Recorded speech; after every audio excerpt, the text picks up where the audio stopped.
anniversary of what for many years has been called Kristallnacht, although in recent years there is a trend to refer to it as Pogromnacht, because while Kristallnacht means night of the broken glass, there's sometimes a gentle feeling to crystals, to pieces, and Pogromnacht more honestly tells the story to the world of what the Jewish people endured on that night, situates it in a history of anti-Semitism, one which we're shuddering to experience in ever more intense ways in these most recent weeks. And I feel us pulled between the current moment in the state of Israel, on our college campuses, and in many places around the world, and relatedly but separately to our duty to turn our hearts and our minds back 85 years, to relive with the Jewish people those moments, to understand what it meant to be at what was not truly the beginning, but marked in a certain way the beginning of the journey to the Shoah, what the life of Jews in Germany and other countries was at that time, before it, and how it transformed. There are different scholarly figures about how many people died on the night of Kristallnacht or Pogromnacht, November 9th, 1938. But many tens of thousands were arrested. Over 1,400 synagogues were burned, and over 7,500 Jewish businesses were destroyed or damaged. So it's been our Bait's commitment as part of our pillar of values of Shoah memory, not just to observe Yom HaShoah, but really to mark tonight as a community with different programs each year, but to try to journey back in history and then in some way forwards to closer to the present. I thank each of you, both in person and on Zoom, for making that time and taking that time to remember and to learn and to grow. So in a moment, I'm going to ask you to rise as I light one candle to commemorate the lives, those who were murdered, and all the destruction that was wrought by the Nazis and their collaborators in the wake of Kristallnacht and beyond. And then I'll recite the memorial prayer and then introduce our speaker. So please, if you're able to, please rise.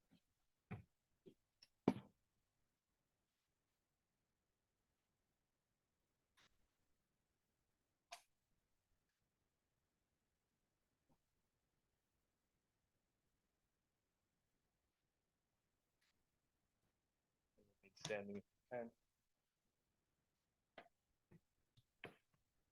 El Malei Rachamim, Dayan Almanot Vavi Yetomim, Al Na Techeshev Titapach L'Dam Yisrael Shenishpach Kamayim, Amtzei Menucha Nechona Al Kanfei HaShechina,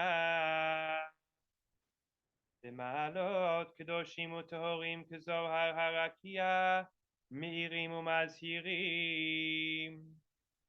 לנשמותיהם של רבבות אלפי ישראל, אנשים ונשים, ילדים וילדות, שנהרגו ושנשחטו, ונשרפו ונחנקו ונקברו חיים, בארצות אשר נגעה בהן יד הצורר הגרמני וגירורה. כולם קדושים וטהורים, ובהם גאונים וצדיקים, ארזי הלבנון אדירי התורה, בגן עדן תהי מנוחתה. לכן בעל הרחמים, יסתירם בסתר כנפיו לעולמים, ויצרו בצרור החיים את נשמתם, אדוני הוא נחלתם, ינוחו בשלום על משכבם, ונאמר אמן. God, full of mercy, justice of widows and the father of orphans. Please do not be silent or hold your peace for the blood of Israel that was shed like water. Grant fitting rest on the wings of the divine presence with the holy and pure who shine and radiate light like the radiance of heaven. To the souls of those murdered on Kristallnacht, Nacht, and the millions of Jews, men, women, and children who were murdered, slaughtered, burned, strangled, and buried alive in the lands touched by the German enemy and its followers. They, the victims, were all holy and pure, among them great scholars and righteous individuals, cedars of Lebanon and masters of Torah. May the Garden of Eden be their resting place. God of compassion, shelter them in the shadow of your wings forever and bind their souls in the bonds of everlasting life. God is their heritage. May they rest in peace, and let us say, Amen. Be seated. We're so grateful to have Dr. Joan Gluckauf Haahr here. Did I pronounce her name correctly? That's fine. Gluckauf. Gluckauf Haahr Yes. as our presenter this Kristallnacht. She was born and grew up in New York City's Washington Heights, a place of refuge for many German Jews. After receiving her PhD in English literature from Harvard, she taught for over 40 years at Yeshiva University, where she also served as the longtime chair of the Yeshiva College English department. I think I see at least one student in the room. I'm sure there are more, and colleagues as well. She's lived for many years in North Riverdale, where she and her husband raised their 3 children. And her talk, entitled Being a German Jew Before, During, and After Kristallnacht, takes us on some of her research journey, which culminated in the book that we have copies of available for sale after her presentation. Really understanding more of her own family's journey, what it meant to be Jewish in Germany prior to 1933 and throughout the 1930s, with a special focus on the experiences of November 1938. We're honored to have her here. We opted not to give her a microphone, so we'll just incline our ears to her voice, and we'll have some time for questions and answers after her presentation. Welcome and thank you. Thank you. Welcome and thank you for coming to attend this. Please let me know if you can't hear me. I know I don't have a very loud voice. Is it okay? You can hear me okay? Yes, good. Okay, good. Yes or no? Who's a no? In the back. You want to move in the front? Yeah, that would make it better.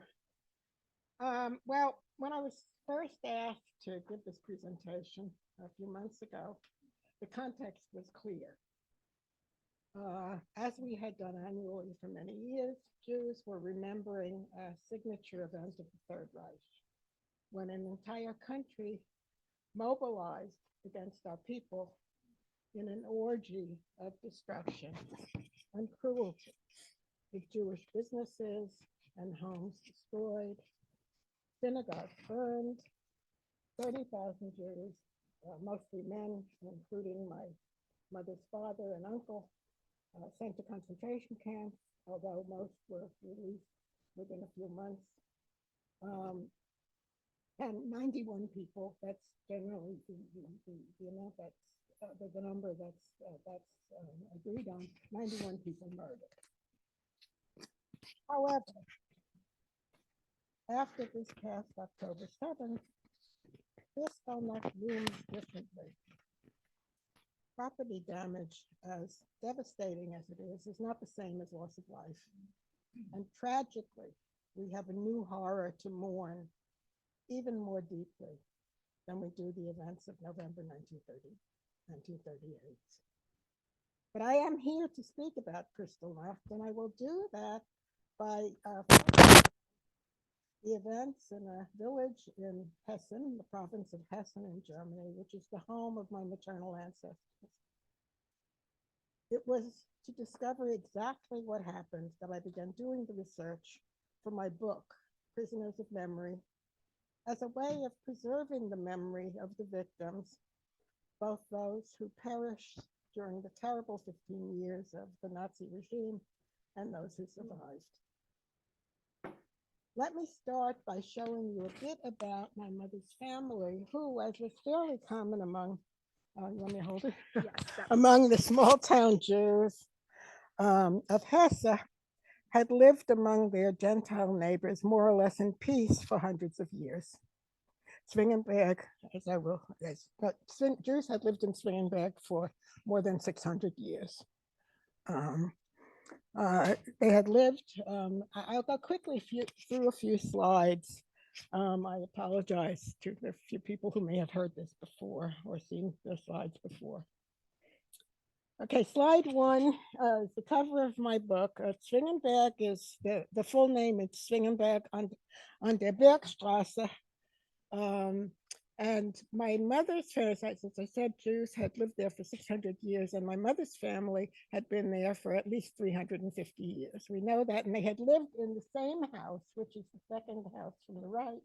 They had lived in that same house for all that time. It was, of course, a very old house. The village itself is the oldest on what was called the Bergstraße, which is the mountain road. Bergstraße means mountain road parallel to the rather low hills of the Odenwald mountain range, which is wine country. They make very good wine, actually, still. This is the house. As you notice, there's a little girl standing in front of the house. If you can see her, that's my aunt, Susie. She was probably, pictures probably taken, photo was probably taken about 1930. And she was probably about 6 years old at the time. She's standing in front of the house. All right, slide 2, please. Okay, this just gives you a picture of the center of the village. In front of you is the beginning of the Marktplatz, which is the marketplace, which is, of course, the main square in the village. There are two. This is the oldest part of town, by the way, the original part of town. This is where my family lived. There is the upper street, the Obergasse, and the lower street, the Untergasse, as you can understand. And my grandparents, my family's house was Obergasse 3. So they were just up on the top street. They were just up a little ways. All right, slide 3, please. At the time that my grandparents lived there were about 15 Jewish families in the village. 11 lived within the town itself, and 4 were on the outskirts of the town. I gotta use the microphone. And if you can see on the slide, the number 3, that's the house in which my family lived. Okay, slide 4, please. These are photos of my maternal great-great-grandparents and great-grandparents. As you can see, I show the photos because I want you to see that they look like solid middle-class citizens. The first photo must have been taken somewhere around 1840 in the early days of photography. The second photo, who was the son of the first couple, the man is the son, was probably taken in the 1880s. And they were small business owners, actually. I know that my great-great-grandfather was a butcher. I think his son probably was too. But I'm not sure that a butcher shop, whether it was a kosher, I assume it was a kosher butcher shop, but one can't even be sure. Anyway, slide 5. I love this photo. This is a photo of their children. The photo was taken around 1890, as I say. It's my grandmother's generation, and that terrified looking little girl in the front row in the middle is my grandmother. She must have been very frightened of the whole experience of being photographed. And the only one of these people whom I ever knew was the older girl all the way to the right, who actually immigrated. Her name was Betty. She changed it to Bessie. She actually immigrated by herself in 1895 when she was 18 years old. She wanted more adventure than she could get in the little village at Swingerberg, and she came, and you can see she is a very forceful personality, which she remained her entire life. Everyone was pretty terrified of her. Um, and you can see that she is stilling the hand. You have to remember for the old photographs, she had to be very, very still. She was stilling the hand of her little brother to make sure that he was still enough. Um, okay, next photo, please. This is a little bit of a sidetrack because this is my grandfather's father, Nathan Schock. My grandfather, who married my grandmother from Swingenberg, came from a tiny village about 20 miles away. He came to. I have a feeling it was an arranged marriage because I don't think Jews had many ways of meeting other Jewish partners. In those days, probably was arranged. And my grandmother was already 26, which was old to get married in those days. And he came to Swingenberg to open his own butcher shop. His father had been, like my grandfather, had been a butcher. But this is a really remarkable picture. It is a professional photograph taken by a photographer for a national magazine who evidently was wandering the byways of the Odenwald to find somebody who looked like a genuine German peasant, and he saw this old man sitting in front of his house smoking his, very traditional pipe, and he photographed him with no conception that the person he was going to present as with the tag was actually ein echter Odenwalder Bauer, a true German peasant, that this was a Jew. This was taken in 1935 after the passage of the Nuremberg laws. So you can see how absurd the whole thing was. I mean, this whole this racial distinction. He couldn't tell. They couldn't tell. And this is what we have as a result. We have this wonderful photo. Okay, next photo, please. My grandparents. So these are my grandparents.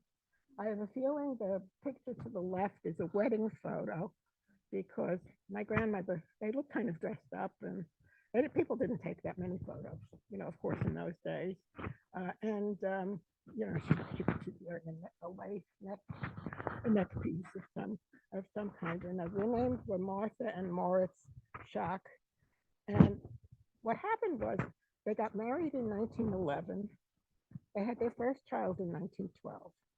They had their second child in 1913. Their third child was born in 1915.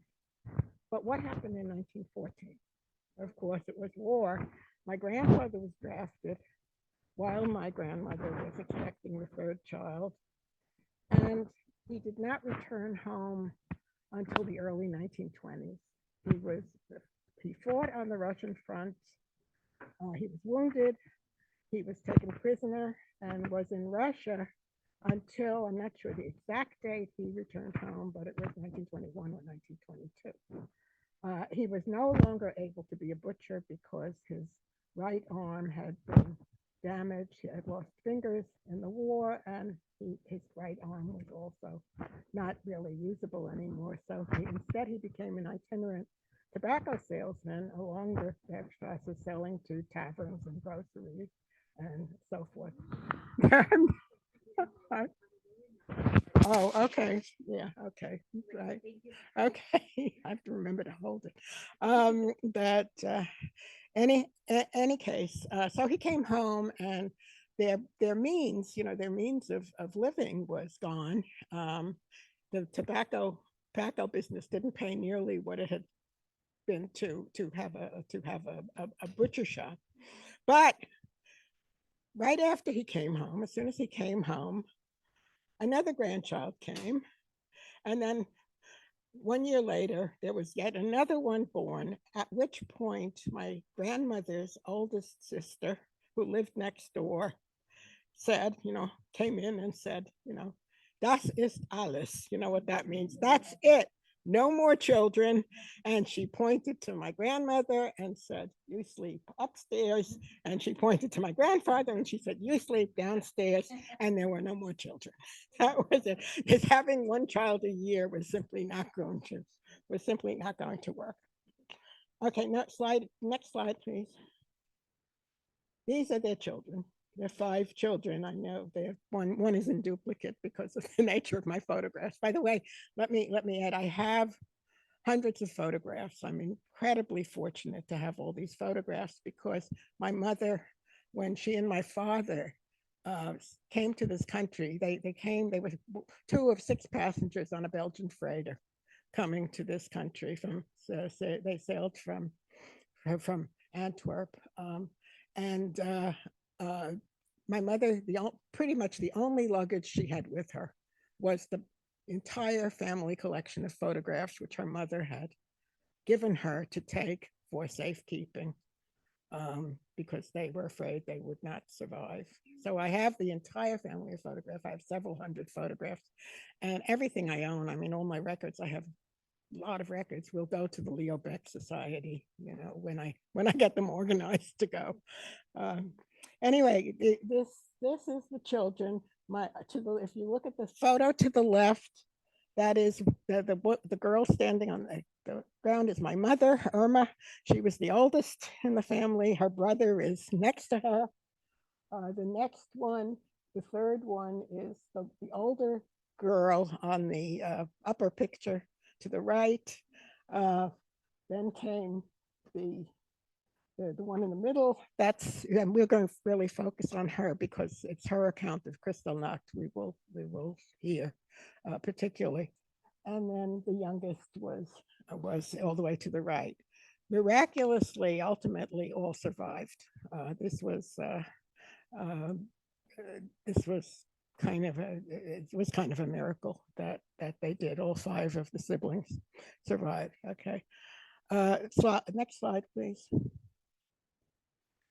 My mother was a very excellent student. In fact, she was the best student in the town when she was younger, and then she got a full scholarship to this lycée. It was called the Höhere Töchterschule, the Higher Daughters School, where she went from 1920 to 1928. She had a full scholarship for the full time, and it was expected that she would go to the university because she was their top student, and she shocked everyone by saying when she had finished, she shocked everyone by saying no, she wasn't going to the university.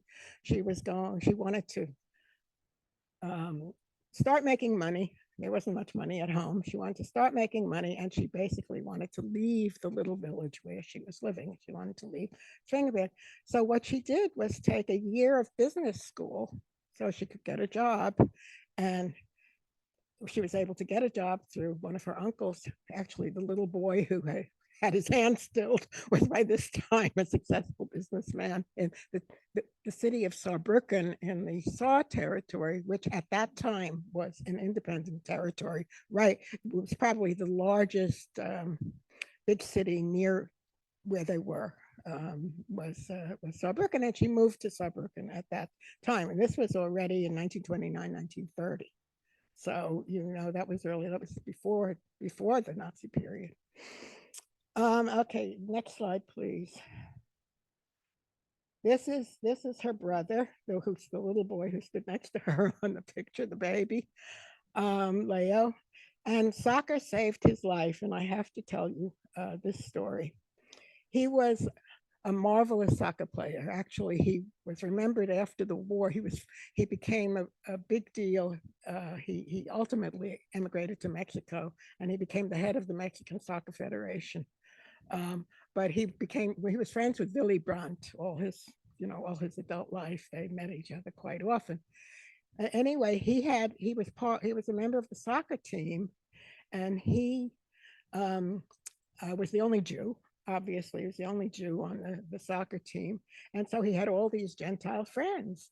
And he was playing cards one night. This was in April of 1933. It was the day before Hitler's birthday. And there was an expectation of trouble on Hitler's birthday. They thought there would be some kind of trouble. But he was playing cards, and one of his friends ran in and said, "We've got to get you out of Germany right now." And they rushed him to the train station. They didn't even let him say goodbye to his parents. He never saw his parents again. And he got on a train and he went to Saarbrücken, where he went to the Saar territory, got off at the border of the Saar territory. And my mother met him there, and they went to Saarbrücken together, where his uncle gave her the money for a ticket to Paris. He had to get out, and he went to France, and then he actually lived in France from 1933 until 1941, when the Germans invaded. They were in the south of France. They were in the Free France area until the Germans invaded from the south. I don't know. And that's when they took over all of France. In any case, so his life was saved by Saar. Okay, slide 11. The next slide. I have them numbered here. You can see to the left is my grandfather, having just been sent home from Dachau in 1934. There were a lot of German men were swept up in 1934 and sent to various concentration camps all over Germany. And I don't know how long he was in at that time, but you can see his head was shaved. He was beaten. They broke his arm. You can also see his damaged hand from the war. He was weak. He was sick.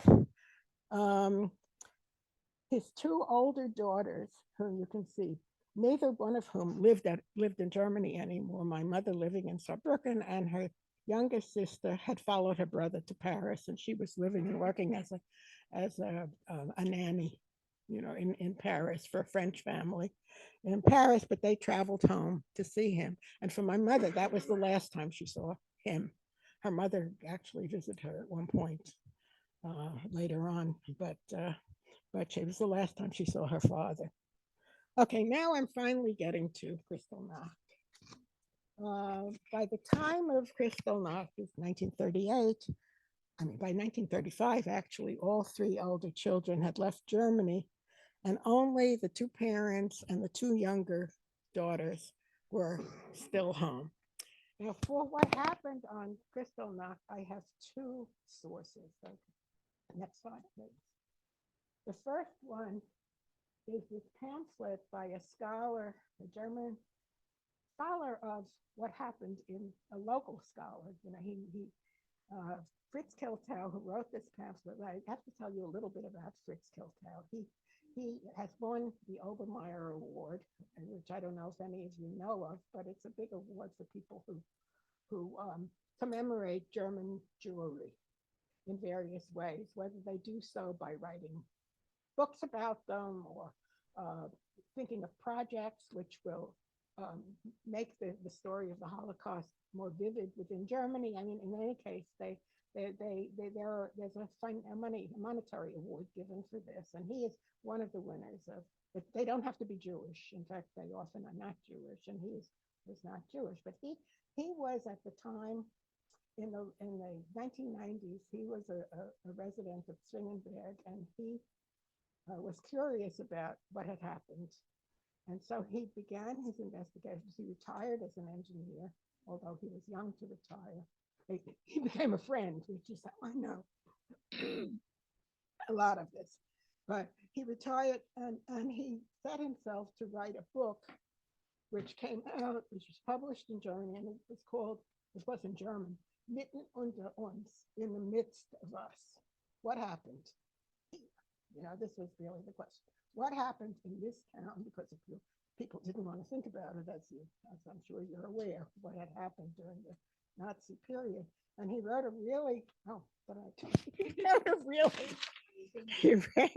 he can't walk and chew gum at the same time.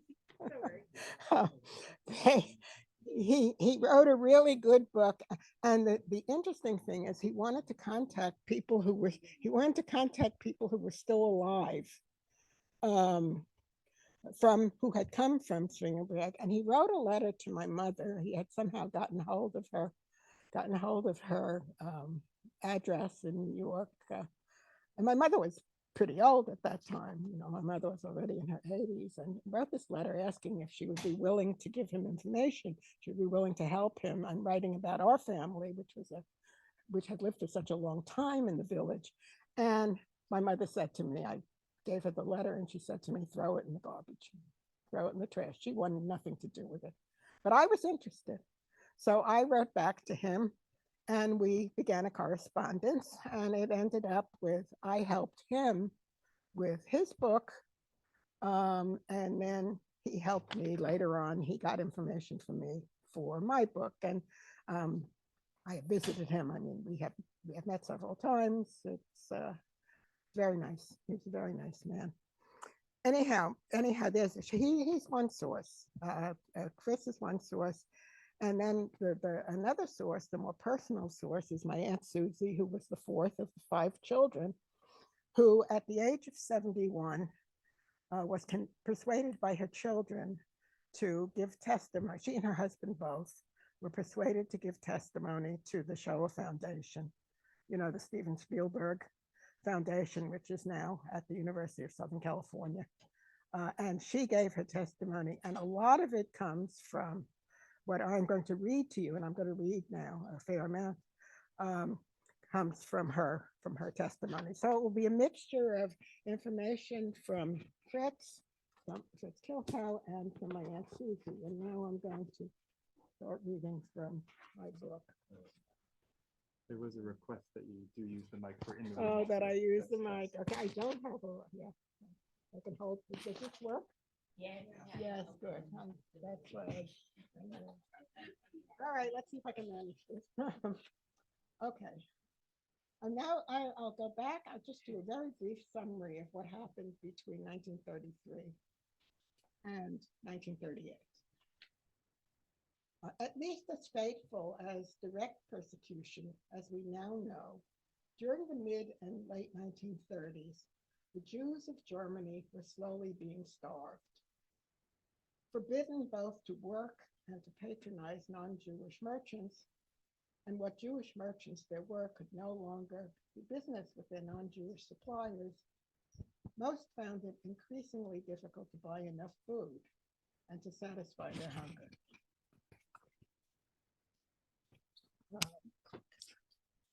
Okay.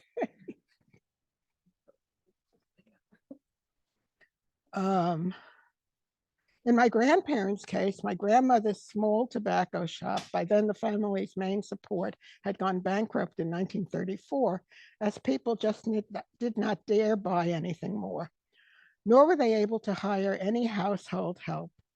As my Aunt Susie testified many years later, prior to the Nuremberg laws, we had maids cleaning, washing, ironing, but this was all not possible anymore.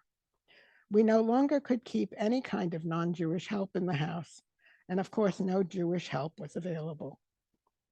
According to my mother, their father was so desperate for money that he accepted the offer of the local pharmacist to buy the 2 Iron Crosses he had been awarded for exemplary military service during the First World War.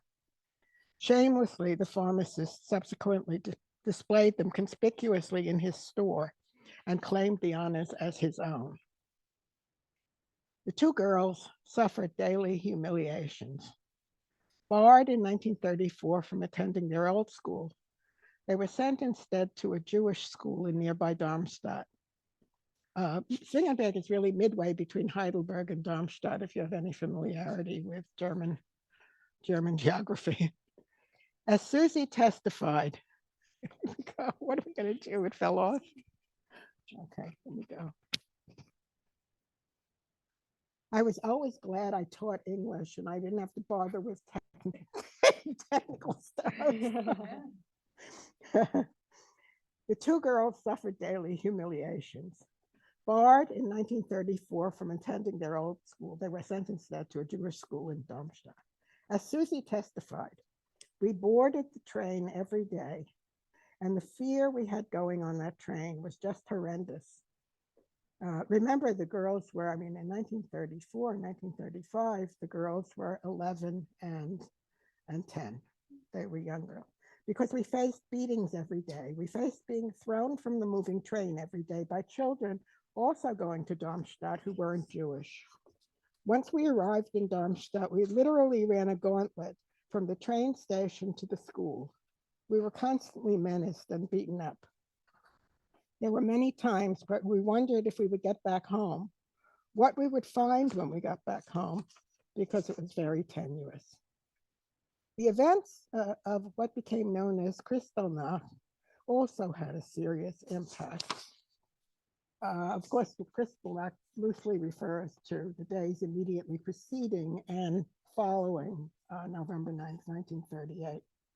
And what brought it about, I'm sure you know, is the assassination by a Polish Jew, a young Polish Jew, of a young German diplomat, Anselm Haahr, in Paris, in the Paris embassy. According to a report of one Zwingenberg resident, the campaign against the Jews that went through the whole of Germany also affected our community. On the 10th of November 1938, there occurred brutish and violent demolitions of all the Jewish residences in the town, and pieces of furniture were set afire. Schoolboys smashed in the doors and windows of German homes. According to the witnesses, in the early morning hours of November 9th to 10th, what am I doing? This one. I have to bring it closer. I can't hold the book and bring it closer at the same time. Okay, here we go. According to witnesses, in the early morning hours of November 9th to 10th, 4 SS men carrying hammers and axes left their headquarters and headed towards my grandparents' house on Obergasse 3. Though the front door was locked, the first floor tenant heard the commotion and opened it. The SS men stormed upstairs, burst through the entry of the apartment, and attacked the furnishings, smashing dishes, porcelain, and glass, and tossing the broken furniture into the street. My grandmother in her nightgown and the 2 girls emerged screaming from their bedrooms. According to one witness, Frau Schock, that was my grandmother, and the children screamed so terribly that I thought they were being beaten. The SS men then slashed open all the down comforters and shook their contents into the street. The result, a witness testified, was that the whole street was full of goose feathers. It looked as if it were snowing. They then set fire to the bedclothes. By the way, this what I've just read is from it's taken from Fritz Kiltau's book. Having finished at Obergasse 3, the SS men went next door to Obergasse 5, where my grandmother's sister Clara and her husband lived above their small dry goods shop. They began by ransacking the shop at the front of the house and then attacked the upstairs apartment, again smashing all the glass and furnishings. Clara and her husband, by then both slight and frail, were taken into custody and brought downstairs to watch the destruction of their property from the street. Several, can we do Try to it? make this easier for you to understand. Okay, can we do this? Yes. Okay. Thank you. Let's see if that works.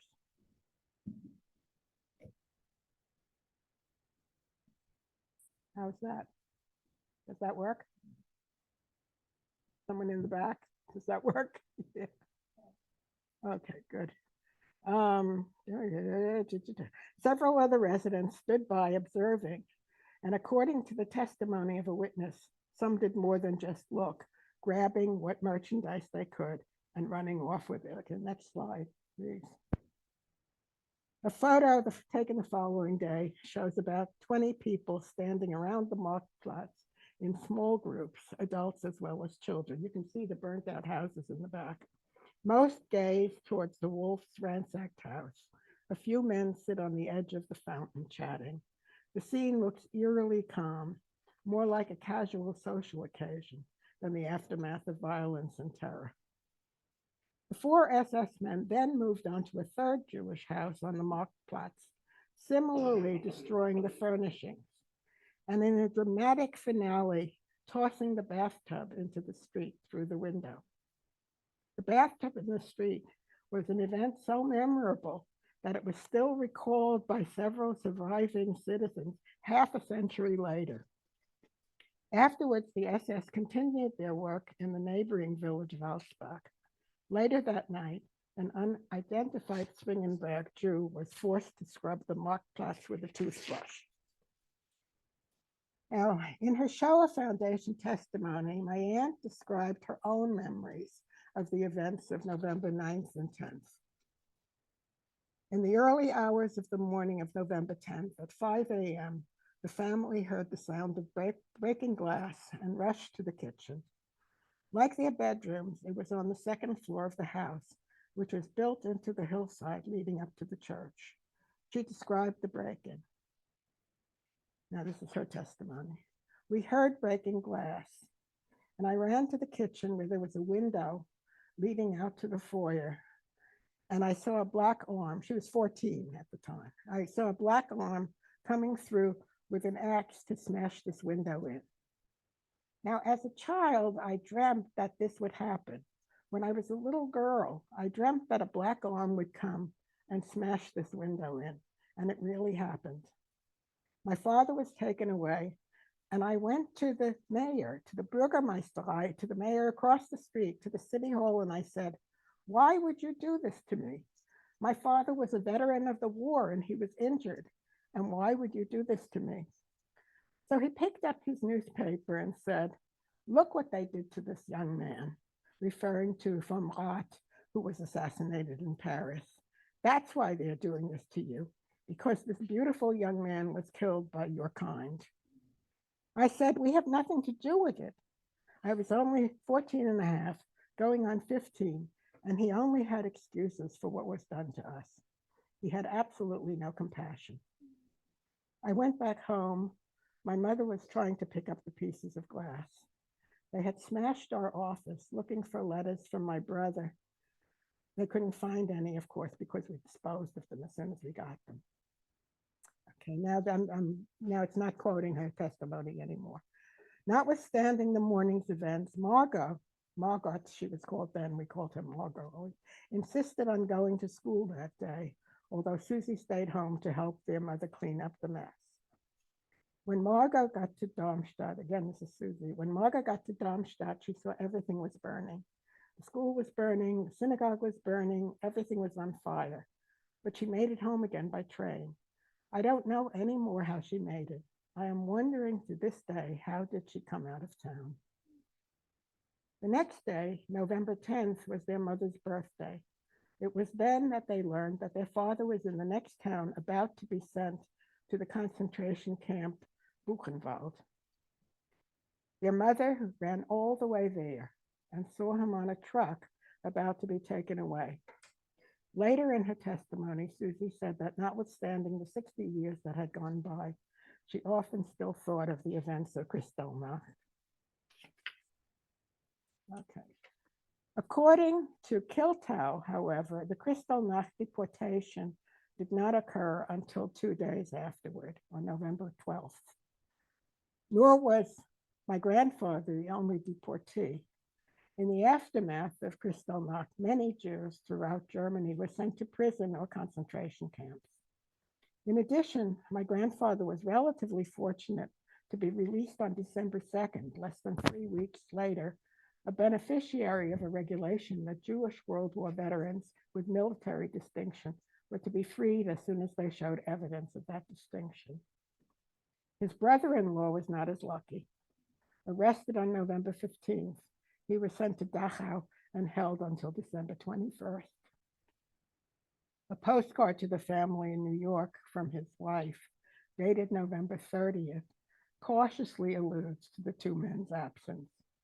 "We are glad to hear from Irma," that's my mother, "that you are all well.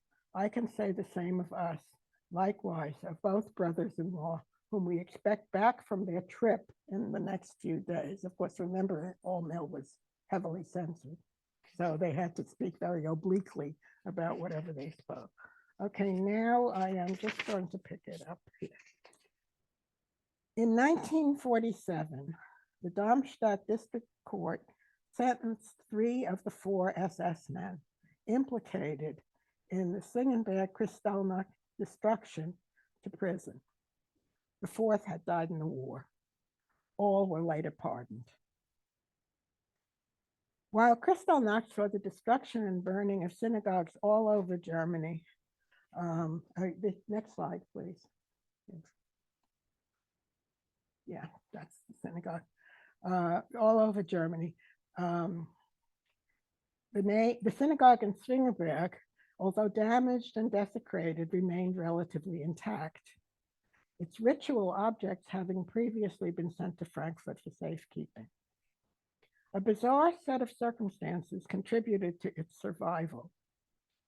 There was a small apartment in the synagogue, formerly used by the Hebrew teacher, but at that time occupied by a certain Frau Antis, who was serving as the Shabbos goy.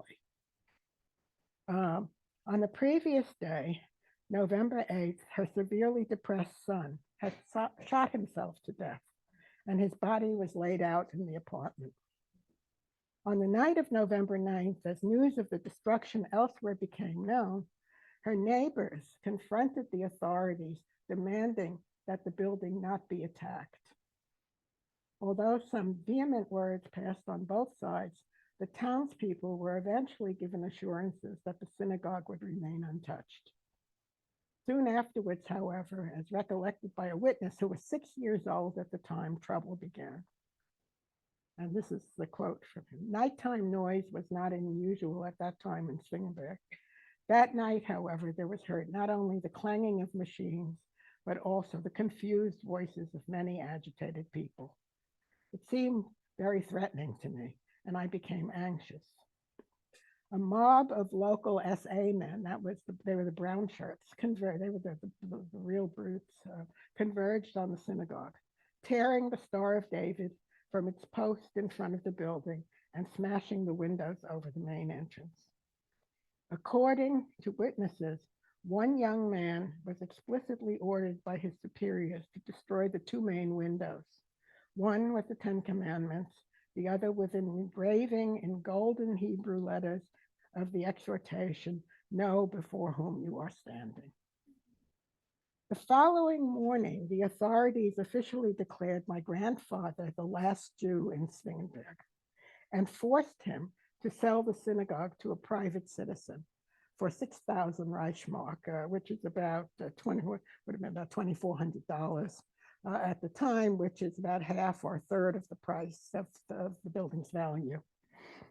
The preliminary documents of sale taken care of, my grandfather entered the building. When he failed to return, the officials overseeing the transaction stormed in after him and found him hanging from a pipe in the bathroom. Quickly cutting him down, the privilege of ending lives prematurely, evidently reserved for those in authority. They placed him under arrest. On December 15th, following an inspection of the synagogue property, my grandfather was compelled as a board member of the Israelite congregation to be present at the notary's office in Bensheim for signing of the official sale documents. There he was also forced to pay all the transaction costs, even though those were customarily paid by the purchaser, not the seller. In addition, and this is an example of the many absurdities of Nazi regulations, a question had arisen as to the legitimacy of the transaction, as the sellers were, of course, Jews, and any Jewish commercial dealings with non-Jews violated the first statute of the Nuremberg laws.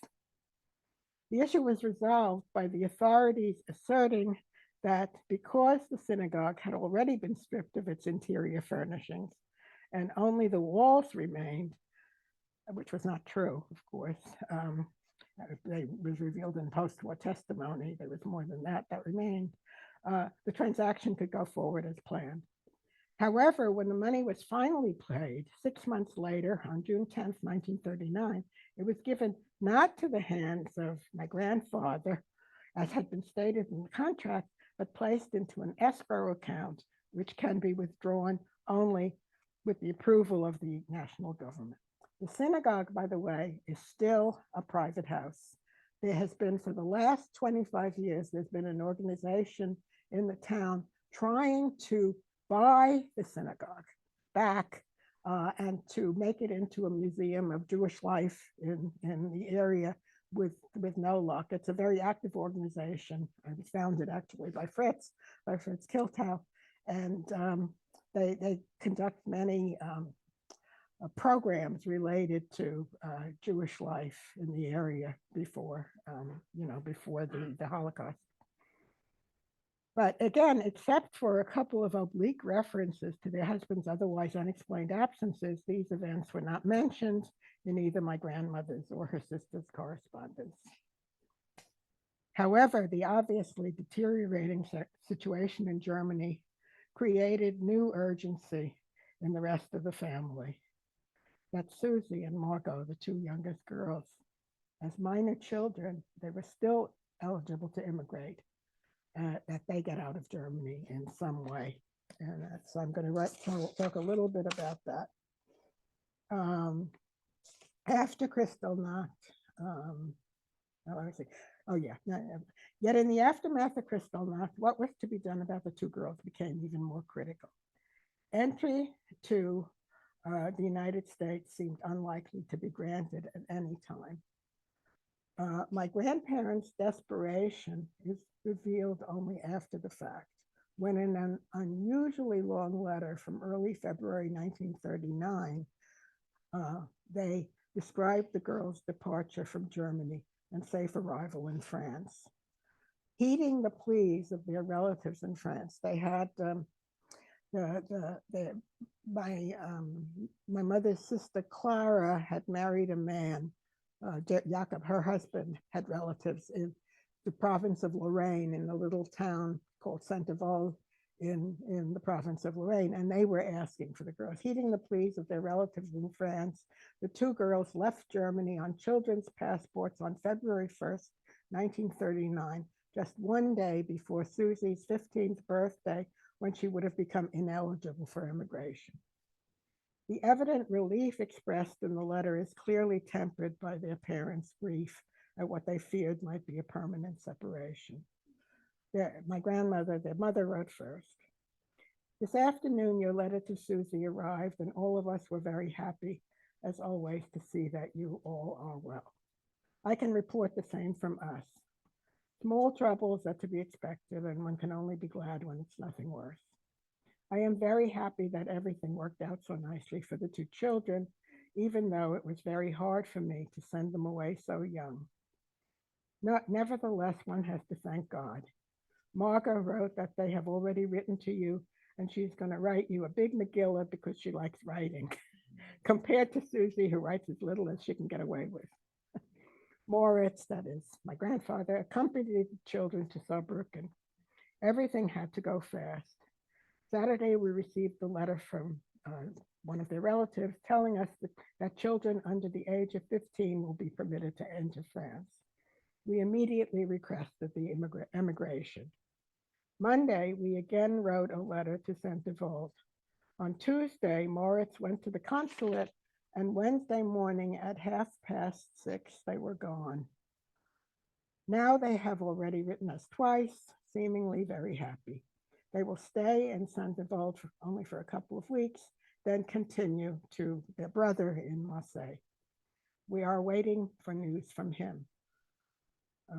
Now, Susie, in her testimony for the Shoah Foundation many years later, tearfully described their parting in greater detail. My father escorted us to Forbach, which was on the border. Forbach is the closest French city to the German border, where they, in this part of Southwest Germany, sort of central West Germany, where they live. And I remember that when we tried to say goodbye, the Nazis pulled him back, calling him Saujud, Jewish pig. My father had a paralyzed arm, and when we tried to say goodbye to hug him, they wouldn't let us. After that, we were physically searched to see if we had any diamonds or gold hidden anywhere to take out of the country. My mother's brother had meantime passed away, and there were my aunt and the three children waiting for them. They came to pick us up in Forbach and took us to Saint-Avold, where we stayed for about 10 days until there was enough money. My brother sent the money to send us to Marseille. we traveled up to Lyon, and in Lyon, my brother's then friend, now brother-in-law, picked us up and escorted us back to Marseille, so we didn't have to travel alone. We didn't speak French and that, so this man picked us up. That was in mid-February. Okay, now I want to, let me see, where do I want to go from there?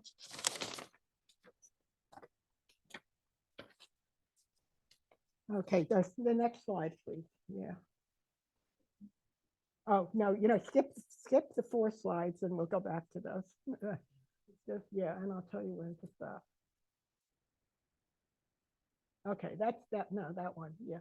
Okay, the one to the left is my 2 aunts with their sister-in-law in Marseille.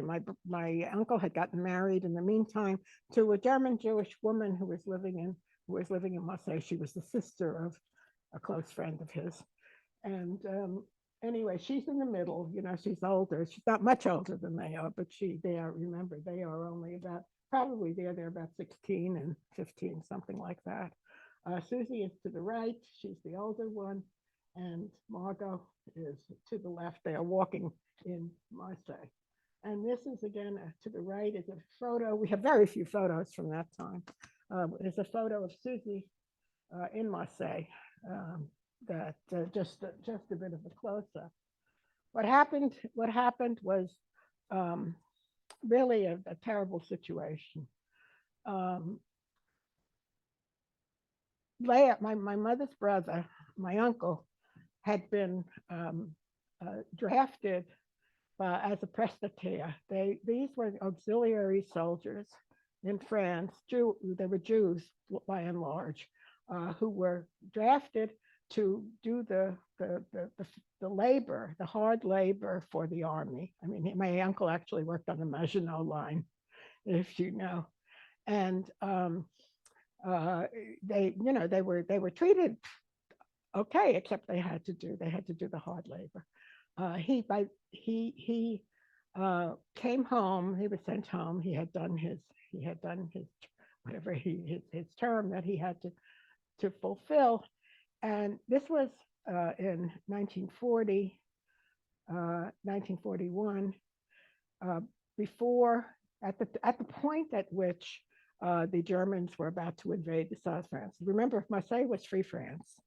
So while Vichy was in the north, Free France, they were still free from the Nazis, although the police even in Free France were cooperating with the Nazis and the French fascists.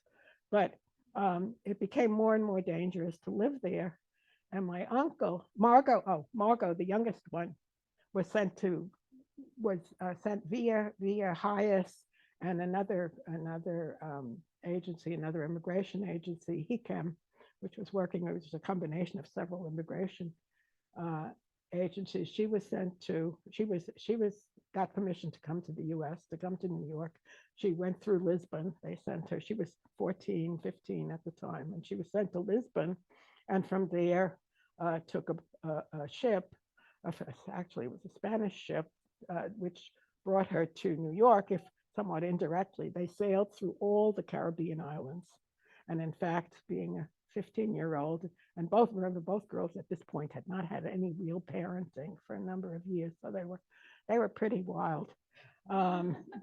She had fallen in love with a Dominican seaman from the boat, and she was about to leave the boat in the Dominican Republic at the age of 15, but they didn't let her. She didn't. She went on to New York, where my parents and her other sister greeted her.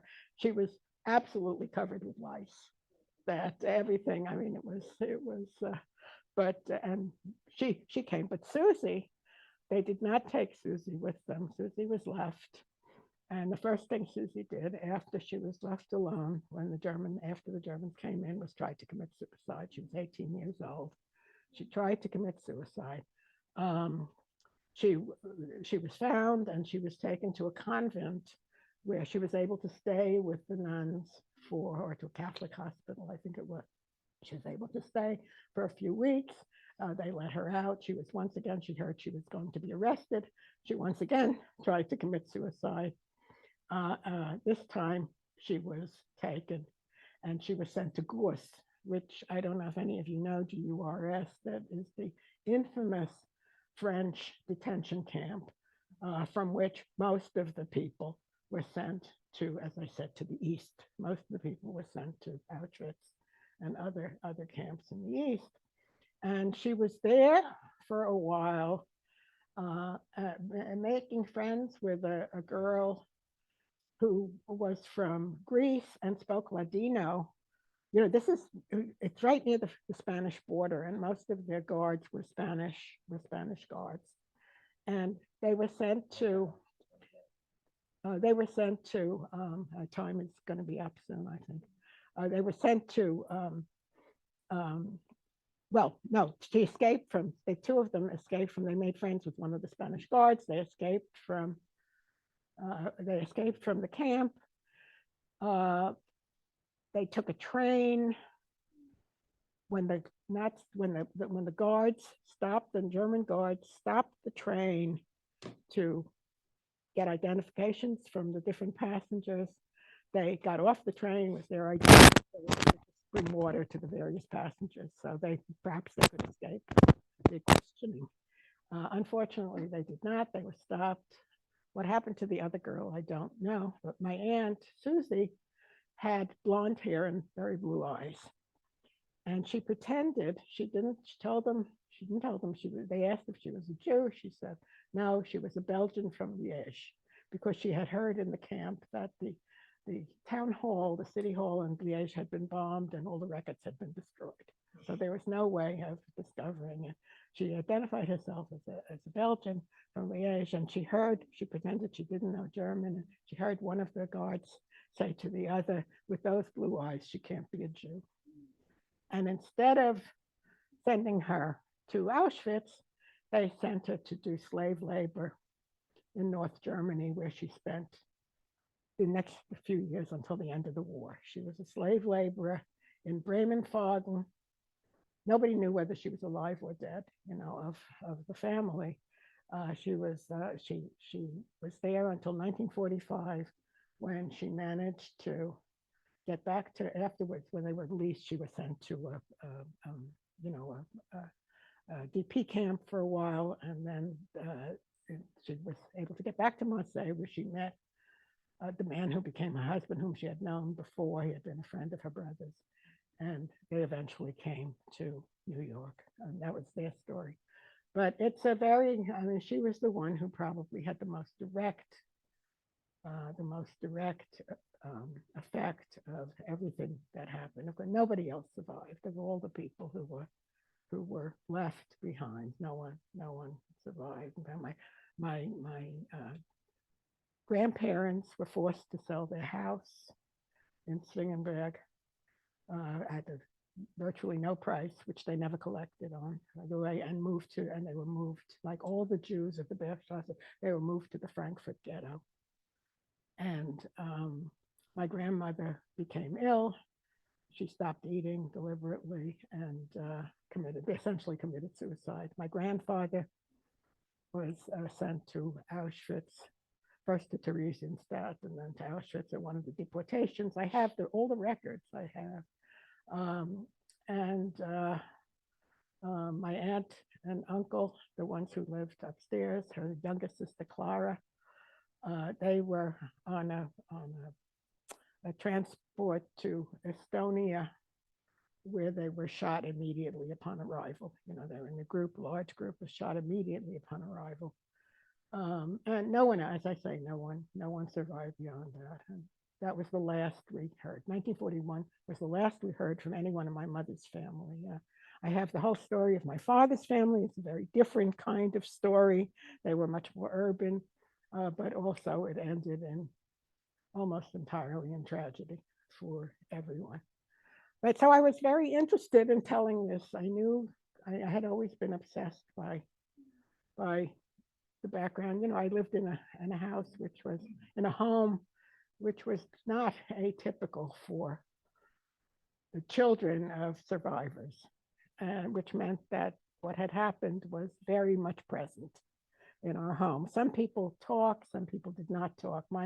my mother talked. So I knew from my earliest childhood, I was very aware of what had happened. And in fact, one of my earliest memories was when the letter came from an aunt in Saint-Avold in France, simply listing everyone who was dead. And I heard my mother scream. I was 5 years old at the time, and I still remember that. But you know, that was the story of Kristallnacht. We have new mourning now. I mean, this is such, the whole thing is such a horror. You know what's going on now, with no end in sight. That is the problem. So on that cheerful note, you know, I leave you all. If you want to, I mean, I tell the stories of everybody. I had an enormous amount of information, in part because I had so many letters. My mother never threw anything away, and I have about 1,500 letters from Germany between the time my parents arrived here in 1937 and when the letters stopped from about my grandmother, my paternal grandmother, in 1942, 1943. I mean, you can imagine all those letters. So that was, and so I've worked from those. Those are first person, you know, testimonies in a sense. Anyway, I thank you for listening, and I'm open to questions if there's time for questions. If anyone needs to go, of course you can go, but we want to leave some time for anyone who wants to ask questions. Please just raise your hand. That was good. Very good. Very important. Thank you. Hanan? Question. One was, how did your parents manage to immigrate? Well, it was a very complicated story. Well, yeah, okay, that's one. Okay, and the other question is, did your parents identify as survivors, or how did they relate refugees. to people who came after the war? Oh, yeah, no, my parents identified as refugees. That's what they felt that they were. It's a rather complicated story because my mother met my father in Saarbrücken. He was, German, but his older brother was a Russian spy. I mean, he worked for the communists, was communist all his life. My uncle was the second in command of the East German propaganda ministry after the war. And so he went to work. He was sent by the Russians at that point. This was about 1932, something like that. He was sent by the Russians to Saarbrücken to start a communist newspaper, which is something that he did in German, German language communist newspaper, which is something that he did in many places. Eventually, he was in Barcelona running a radio station, for the Republicans in Spain during the Civil War. So my father my uncle, my father's brother, had told the family they were small business people, but they had like 5 or 6 different shops selling lingerie and linens, table linens, that kind of stuff in Dortmund, in the city of Dortmund. And he told them to leave. He told them to leave already in 1933. He said, it's not going to be good. Dortmund, by the way, was Nazi very early, in spite of the fact that it was an industrial city. Surprisingly enough, it had an awful lot of fashion, an awful lot of Nazi attacks on Jews already quite early, even before Hitler became chancellor. And their brother told them to leave, and the first ones to leave were my father and his youngest brother. They went to Amsterdam, and they sort of scouted the place out. And then a few months later, my grandparents came to Amsterdam. There was a large German Jewish section of refugees who were coming to Amsterdam, and there wasn't much way of making a living, but they opened up a boarding house largely for German refugees, although there were some Dutch Jews also who came. It was for Jews. My grandmother she had been a businesswoman. Now she was a very good cook, apparently, and they about 25 people came for meals and paid for that. So that's how they survived. But there was no work for there's no official work for anyone, and so my father joined his brother in Saarbrücken, hoping, which was very easy to go to, hoping he could find some work there, which he never did. But he met my mother. That was, that was the thing. My mother was living in the same boarding house as my uncle, and they met my father. And she didn't care for him very much for him at the beginning, but that was apparently, but the situation became such. I don't know if any of you are aware of the politics of Saarbrücken. What happened? The Saar territory was independent. It had been for hundreds of years that territory, which was a very rich territory in coal and steel and things, had been batted back and forth between Germany and France. Each one wanted to own it, and depending on the political situation, it varied. After World War I, it had been taken from Germany as part of their reparations and made an independent territory with a plebiscite to be decided in 1935. And 1935 came, and my mother was very proud that she marched with my uncle. She marched at the head of the May Day parade, against going with Germany. It was a plebiscite to decide, should they go with Germany, should they go with France, or should they stay independent? And the Saar voted to go with Germany. That very day, train after train, filled, packed with Jews, leftists, all kinds of people, packed with everyone trying to escape before the Germans marched in. They were marching in the next day, went to France. And among them were my parents, not together. They went separately. My father went with his brother, and my mother, who had been in the hospital, she checked herself out. She had diphtheria. She checked herself out of the hospital. She stood there at the train platform. Should she go to her brother in Marseille, or should she go to the two men in Paris? She went to Paris. And they lived in Paris for about 8 or 9 months. And finally, my mother, it's such a complicated story. My mother's boss from Saarbrücken had been in love with her. I have letters from him. He was an older married man. I mean, he was in his 50s. My mother was in her 20s. He was in his 50s. But he evidently was in love with her, and he wrote her love letters, which I have. But he felt terrible about the fact that what was happening to the Jews from after the Germans came. So every week, he or one of his secretaries, he owned they called it a chemical business, but he sold things like cosmetics and all as well, all kinds of stuff.